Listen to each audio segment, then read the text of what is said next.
Nationalist होना कैसे बुरा हो सकता है? मुझे तो लगता है हामिद अंसारी साहब, जिनके लिए मैं मेरी दिल में बहुत इज्जत थी, आज वो इज्जत खत्म हो गई और मुझे लगता है पूरा देश इज्जत खो देगा जब आप हिंदुस्तान की मुखालिफत करने पे उतर जाएंगे। बहुत बड़ा और घटिया बयान है। हामिद अंसारी साहब जो इतने एक्सपीरियंस है, इतना तजुर्बेदार इंसान, अगर कोई इस तरह के बयान देता है ना, तो आप क्या मैसेज देते हैं लोगों को? वे जिम्मेदार वाले पद पे थे, आज भी आप पूर्व तो रहेंगे ही ना उस जिम्मेदार पद के। आप किस तरह के बयान कर रहे हैं?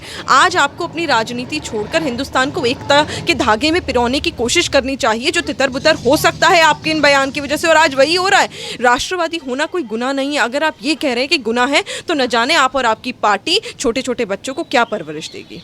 मैम, भारत के पूर्व उपराष्ट्रपति इस तरीके की बात करते हैं और ये कहते हैं कि भारत में कोरोना के अलावा जो आक्रामक राष्ट्रवाद है वो भी बहुत ज़्यादा खतरनाक है और वो भी एक बीमारी है। बहुत बड़ा और घटिया बयान है ये, और ये मैं पूरी जिम्मेदारी के साथ इसलिए बोल रही हूँ क्योंकि क्या हम भूल गए महात्मा गांधी जी को? क्या हम भूल गए अशफाकुल्ला खान को? क्या हम भूल गए शहीद भगत सिंह जी को, जिन्होंने इतना प्यारा राष्ट्रवाद दिखाया और अपने हिंदुस्तान के लिए, अपनी सरजमीन के लिए अपने सर कटवा दिए, अपने सर कलम करवा दिए? क्या हम भूल गए हैं इतने लोगों को जिन्होंने निरंतर अपने देश के लिए कुर्बानियाँ दी, शहादत दी, और आज आप ये कह रहे हैं कि ये हिंदुस्तान के लिए और लोगों के लिए बुरा है? कैसे बुरा है? ये सिर्फ उन लोगों के लिए बुरा है, राष्ट्रवाद सिर्फ उन लोगों के लिए जहर है जिन्होंने हिंदुस्तान की निरंतर मुखालिफत करी है, जिन्होंने हिंदुस्तान में रहते हुए हिंदुस्तान का नमक खाते हुए नमक हरामी करी है और पाकिस्तान और चाइना का समर्थन करा है। अरे फारूक अब्दुल्ला, आपको बुरे नहीं लगते जब वो ये कहते हैं कि हम चीन के तलवे चाटने के बाद 370 कश्मीर में दोबारा लाएंगे? आपको वैसी साहब बुरे नहीं लगते जिनके मंच पे चढ़ के पाकिस्तान जिंदाबाद और हिंदुस्तान का क्या नारा लगता है सभी को मालूम है? आपको शर्म नहीं आती? आप किस तरह की बयानबाजी करते हैं? आपको याद नहीं है आजम खान के बयान? आपको याद नहीं है राहुल गांधी के बयान? इनके बयानों को भूल के आपको याद नहीं है सोनिया गांधी जी और कैसे छाती पीट पीट कर रोई थी जब ओखला में मार गिराए थे आतंकवादियों को? तो ये जब आप बयान देते हैं तो क्या आप इन सब लोगों को नहीं परखते हैं? ये है खतरनाक हिंदुस्तान के लिए राष्ट्रवाद। मैं पहली बार सुन रही हूँ कि किसी भी देश के लिए नेशनलिस्ट होना कैसे बुरा हो सकता है। मुझे तो लगता है हामिद अंसारी साहब, जिनके लिए मैं मेरी दिल में बहुत इज्जत थी, आज वो इज्जत खत्म हो गई और मुझे लगता है पूरा देश इज्जत खो देगा जब आप हिंदुस्तान की मुखालिफत करने पे उतर जाएंगे। मैम, एक तरफ ये राष्ट्रवाद के लिए बोलते हैं और दूसरी तरफ ये बोलते हैं कि धार्मिक कट्टरता भी एक बीमारी है। धार्मिक कट्टरता अगर बीमारी है, मैं मानती हूँ, चलिए इस बात को हम आपका समर्थन कर देते हैं कि धार्मिक कट्टरता बीमारी है, पर ये आप एक तरफा ही देखते हैं। आपको सिर्फ एक तरफ के लोग धार्मिक कट्टरवाद में नजर आते हैं। आपको ये नहीं दिखता तौसीफुर रेहान ने कितनी बुरी तरह निकिता तोमर की हत्या कर दी? आपको याद नहीं था? आपको ये नहीं दिखता कि कुछ लोगों ने नाम बदलकर जबरन एक बच्ची से, हिंदू बच्ची से शादी करी है, जबकि हिंदू नाम रख के उन्होंने शादी करी और वो मुसलमान थे, उन्होंने झूठ बोला? क्या आपको वो नहीं दिखता? क्या वो कट्टरवाद नहीं है? क्या आपको ये कट्टरवाद नहीं दिखता कि लव जिहाद में फंसाकर कुछ बच्चियों के साथ शादी की जाती है, जबरन उनका धर्म परिवर्तन कराया जाता है मजबूरी में और उनको जाके ISIS में शामिल कर दिया जाता है? आपको ये नहीं दिखता? आपको धार्मिक कट्टरवाद में ये नहीं दिखता नुसरत जहां के ऊपर इतने सवाल जवाब होते हैं जबकि हिंदुस्तान में न जाने कितने और मुद्दे हैं देखने के लिए? तो ये होता है धार्मिक कट्टरवाद। आपको ये तो दिख जाता है कि एक एडवर्टाइजमेंट बनता है, जिसके ज्वेलरी कंपनी की मैं बात कर रही हूँ, मैं नाम नहीं लेना चाहती, कि एक ज्वेलरी कंपनी एडवर्टाइजमेंट बनाती है, आप हाहाकार मचा देते हैं कि भाई बेहद खूबसूरत और मैसेज गिविंग एटीट्यूड है। आप ये नहीं देखते कि शाकिब अल हसन जो बांग्लादेशी क्रिकेटर है, कि वो पूजा में क्या चलेगा, दुर्गा पूजा में उनको तो धमकियां आने लगी। तो किस चीज को आप कहते हैं? आप कम्युनलिज्म किसको कहते हैं? एक बार आप दायरा तो खींचिए। आप एक तरफा क्यों देख रहे हैं? मैं मानती हूँ धार्मिक कट्टरवाद हर जगह बुरा है, मैं मानती हूँ, लेकिन जब आप उसको एक तरफा चश्मे से देखने लगते हैं ना, जब आप उसको तराजू में तोलने लगते हैं, तब समझ आता है कि कहीं ना कहीं आप और आपकी नीयत में खोट है। अपनी कट्टरता की बात करने वाले लोग तब क्यों नहीं कुछ बोलते जब फ्रांस में घटना हो जाती है, उसको लेकर क्यों नहीं बोलते? बिल्कुल, ये तो एक और बड़ा सवाल है कि आपने देखा हिंदुस्तान में सिर्फ आपने चलिए सवाल उठा लिए, आप देखिए ना बाहरी देशों में किस प्रकार की चीजें हो रही हैं। फ्रांस ही क्यों, चाइना जिसके तलवे चाटने की बात करता है फारूक अब्दुल्ला, वहाँ हजरत मोहम्मद सल्लल्लाहु अलैहि वसल्लम का नाम रखने पे एतबार है उन्हें। यहाँ श्रीलंका में बुरखे बैन हो रहे, वहाँ पे नाम भी नहीं रख सकते, इतनी दिक्कतें हैं। श्रीलंका में आपको बुरखा बैन कर रखा है, US में कोई जाता है तो कपड़े उतरवा दिए जाते हैं। ये सारी चीज़ें क्या हमें पता नहीं? मतलब ये मैं वही कहना चाहती हूँ कि जब अगर आप कोई बयान दे रहे हैं तो ये बयान सिर्फ और सिर्फ एक तरफा लोगों के लिए क्यों होता है?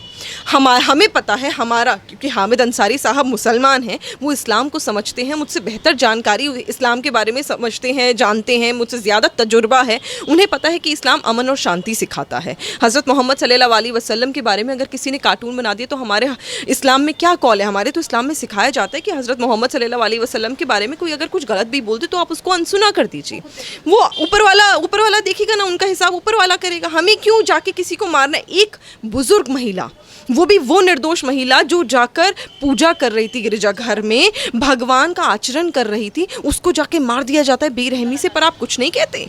आपको ये तो दिख जाता है कि वहाँ पर कार्टून बनाया गया, जो ऊपर वाला अपने आप हिसाब करेगा ना। आप छोड़ दीजिए, कहते हैं ना नेकी करिए दरिया में डालिए। बुरा कोई कर रहा है तो ऊपर वाला अपने आप उसका हिसाब करेगा।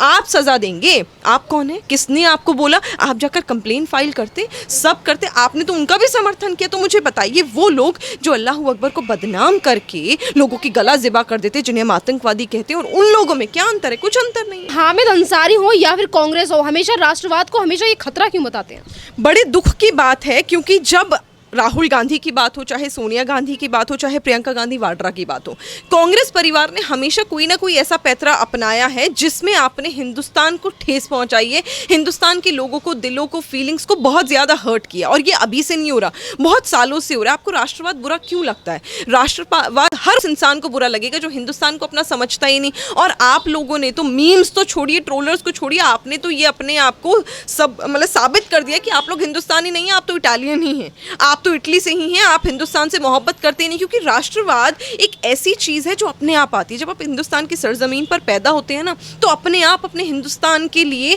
आपको मोहब्बत जागती है, अपने देश के लिए, चाहे आप किसी भी देश में पैदा हों। जैसे मैं हिंदुस्तान में हुई, मुझे मालूम है, चाहे मैं आपके साथ, क्योंकि आप भी इंडियन हैं, मैं भी इंडियन हूँ, हम अपने देश के बारे में क्लोज नेट में बैठ के चाहे 100 बुराइयाँ कर लें कि मेरे देश में कूड़ा कचरा है, हमारे देश के पॉलिटिशियंस हैं, लेकिन मैं जानती हूँ कि हिंदुस्तान के बाहर जब हम कदम रखते हैं, या हिंदुस्तान का कोई बाहरी व्यक्ति, कोई फॉरेनर हमसे हिंदुस्तान के बारे में बुराई करता है ना, तो हमारे तन बदन में आग लग जाती है, हम सुन नहीं सकते। और ये बात फैक्ट है, और हर कोई आम व्यक्ति इस बात को रिलेट कर पाएगा, ये होता है। लेकिन आप लोगों में तो वो राष्ट्रवाद है ही नहीं, आप तो अपने देश से प्यार करते ही नहीं हो। ऐसा क्यों? तो कहीं ना कहीं आप में ही शायद खोट है, आपकी जहनियत में खोट है, आपकी मोहब्बत में खोट है। और जब आप अपने हिंदुस्तान से प्यार नहीं कर सकते तो अपने लोगों से आप क्या मोहब्बत करेंगे? और ये भी आपने दिखाया है, जिस प्रकार लोगों का आपने इस्तेमाल करा है, जिस प्रकार लोगों को आपने लूटा है, और जिस प्रकार आपने इमाम हिंद भगवान श्री राम के बारे में सवाल उठाए थे, क्योंकि वो सिर्फ और सिर्फ हिंदुओं के नहीं, मुसलमानों के भी उतने ही हैं। हामिद अंसारी जिस तरीके के सवाल उठाते हैं, और ये जो चाइना और पाकिस्तान की भाषा बोलते हैं, और उसके बावजूद भी वो यहीं पर रहता है और इनके खिलाफ कोई आवाज नहीं उठाता। यही आज तो मैं पूछना चाहूंगी ना नवाब मलिक से और शिवसेना से, कि इस बयान पर आप समर्थन देते हैं? ये गुपकर गैंग वाले जो हैं, इनकी सोच को, इनके थॉट प्रोसेस को, इनकी गैंग को, इनके पर्सपेक्टिव को क्या आप सपोर्ट करते हैं? आप लोगों को ये याद तो आ जाता है कि हाँ, अमित शाह जी ने क्या बोल दिया, मोदी जी ने क्या बोल दिया, और लोगों ने क्या बोल दिया, और गिरिराज जी ने क्या बोल दिया, पर आपको ये याद नहीं आता कि राहुल गांधी ने निरंतर क्या बोला है। आपको ये याद नहीं आता कि हामिद अंसारी ने किस प्रकार हिंदुस्तान की मुखालिफत करी, और बैठे बिठाए मीडिया ने इसको चलाया, और कुछ लोगों ने तो इस पर सवाल भी नहीं उठाया, एक ऐसे नॉर्मल न्यूज़ की तरह दिखाया जैसे कि कुछ हुआ ही नहीं।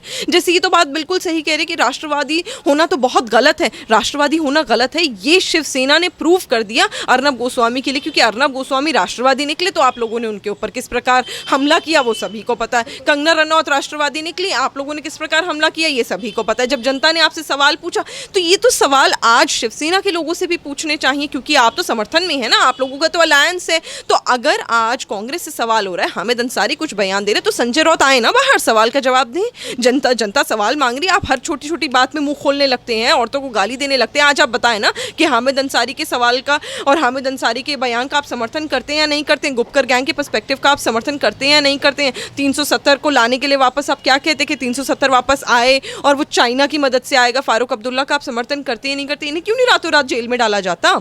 आज करे ना, सेंट्रल गवर्नमेंट अगर ये कर देगी कि हामिद अंसारी को उठाकर जेल में अगर डाल देगी ना, तो छाती पीटने लग जाएंगे ये लोग। जब इन्होंने अर्नब गोस्वामी को उठाया तब कोई दिक्कत नहीं थी, आज अगर हामिद अंसारी के खिलाफ FIR हो जाएगी ना, तो मानिए ना मानिए, अगले दिन से परेड निकलेगी और कहा जाएगा कि हिंदुस्तान में मुसलमान सुरक्षित नहीं है। मैं बहुत सही बात बोली। अगर राहुल गांधी को लेकर अगर राष्ट्रपति अगर कुछ बयान देते हैं और वो भी किताब में लिख देते हैं कि उनमें शालीनता की कमी है, उनमें थोड़ा सा और उन्हें अपने आप में सुधार करना चाहिए, अगर वो इस तरीके की चीजें अपनी किताब में लिख देते हैं, तो बराक ओबामा के ऊपर FIR दर्ज हो जाती है। भारत में रहने वाले कई तरह के ऐसे लोग हैं जो PM नरेंद्र मोदी के ऊपर टिप्पणी कर देते हैं, जैसे कि अभी आपने कहा कि धारा 370 को लेकर भी बयानबाजी कर देते हैं, राष्ट्रवाद को लेकर कर देते हैं, धर्म को लेकर बोल देते हैं, उनके ऊपर कोई एफआईआर दर्ज क्यों नहीं करने वाला आता? अरे बेस्ट फ्रेंड्स हुआ करते थे बैरक ओबामा और कांग्रेस पार्टी के लोग, तब तो आप लोगों ने कुछ नहीं बोला। आज बैरक ओबामा ने आपको आपकी हैसियत दिखा दी, आपको बता दिया आपके बारे में सच की, और थोड़ा सा बहुत ही माइनर लैंग्वेज में, बहुत मेजर लैंग्वेज नहीं, ऐसा नहीं कि क्रूशियल लैंग्वेज में लिखा है, बहुत क्रिटिकल वर्ड्स में लिखा है, एक नॉर्मल स्टेटमेंट लिखी है और जो सब आपको बोलते हैं और कहीं ना कहीं आपको भी पता है, पर आपको उसमें तो दिक्कत हो गई। आपको तब दिक्कत नहीं हुई थी जब अभी शाहीन बाग में ये कहा गया था कि अगर मोदी और अमित शाह इधर आ गए ना तो हम उनको मार देंगे। वो हिटलर शाही, वहां पर उन्हें हिटलर बोल दिया गया था, उन्हें मारने की धमकियां दी जा रही थी, तब आपको याद नहीं आया? तब आपको एफआईआर करानी याद नहीं है? ये कौन सी आपकी परवरिश थी? ऐसी कौन सी, मैं वही तो, ऐसी कौन सी दोगली परवरिश है जो राहुल गांधी के खिलाफ इंटरनेशनल क्लाउन, जो मैं उन्हें बोलती हूँ, अब इंटरनेशनल क्लाउन के खिलाफ कोई कुछ बोल देता है तो रातों रात एफआईआर हो जाती है। उनसे कोई सवाल पूछ लेता है तो रातों रात एक पत्रकार को जेल में डाल दिया जाता है और सारे पत्रकारों को उठा लिया जाता है, इमरजेंसी जैसा माहौल क्रिएट कर दिया जाता है। यहाँ पर शाहीन बाग में अगर मोदी जी और अमित शाह जी उन महिलाओं को और उन बच्चों को और आदमियों को उठा के जेल में डलवा देते, होम मिनिस्टर है अमित शाह जी, इतना तो उनको है ना, वो कर सकते हैं, और लॉ एंड ऑर्डर दिल्ली का तो होम मिनिस्टर के अंडर आता है, अमित शाह जी रातों रात उठवा के उन्हें जेल में डाल देते तो सब कुछ खतरे में आ जाता, हिंदुस्तान में सारे लोग खतरे में आ जाते। तो ये क्यों दोगला रूप आप दिखाना चाहते हैं कि अगर एक तरफा के लोग कुछ भी बोल सकते हैं, अमित शाह और मोदी जी जो कि आम लोग नहीं है, प्रधानमंत्री माननीय गृह मंत्री हैं,